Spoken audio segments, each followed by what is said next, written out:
How can we use complex conditions such as SharePoint field values, profile properties, and other extra clauses to create different SharePoint form views? Plumsail Forms for SharePoint Designer tool offers a solution: custom or programmatic routing. Using it, you can incorporate complex conditions into your form sets. For example, depending on the current item's field values or user properties such as title or department or other information stored in SharePoint, a different form can be opened from the same SharePoint list. Also, you have the flexibility to redirect users to specific form sets and specific URLs. This enhances the versatility and functionality of the forms. It's important to note that custom routing always takes priority over automatic routing. And just like with creating form sets, custom routing needs to be configured for each content type. Let's imagine a situation where the site owner, in our case, event organizer, would like to hide the RSVP link from the site members until the event is approved and location is booked.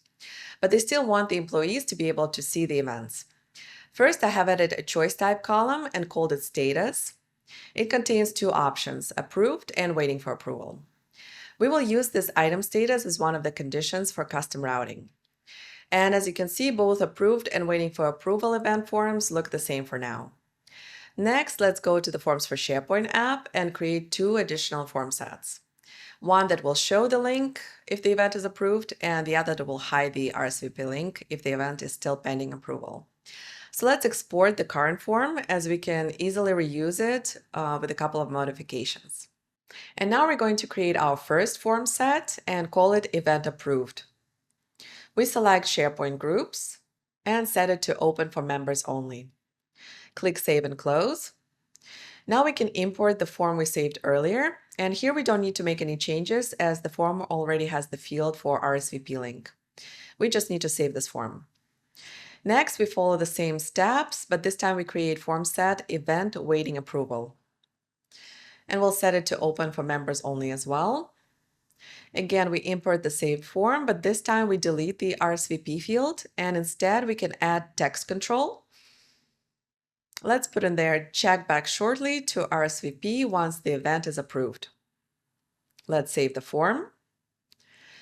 And let's go back to the event organizer form, the one we created for site owners, and add another reminder in the text box. Please mark as approved once the event is finalized. Don't forget to save this form as well. Next, under Manage Form Sets, let's select Custom Routing.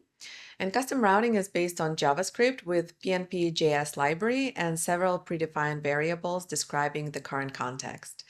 PNP.js library contains a Fluent API for working with a SharePoint REST API, allowing you to get any information from SharePoint.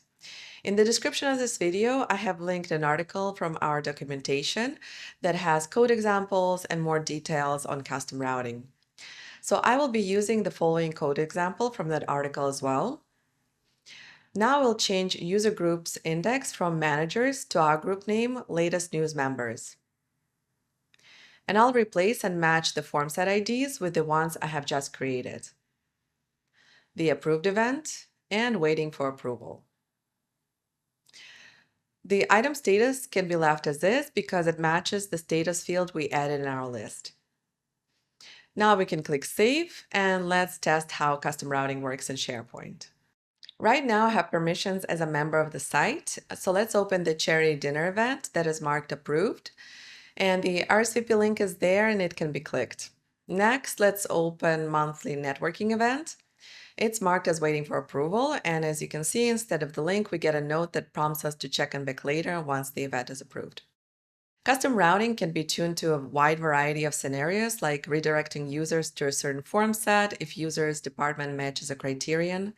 It is also possible to check and change the form type. For example, always open Edit Form instead of Display Form if the user has permission to edit. You can find more scenarios with code samples in the article linked in the description.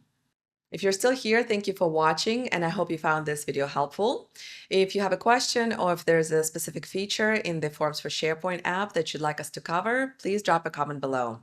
There are more videos lined up in this guide series, so hit the subscribe button and turn on notifications to not miss any of them. See you soon!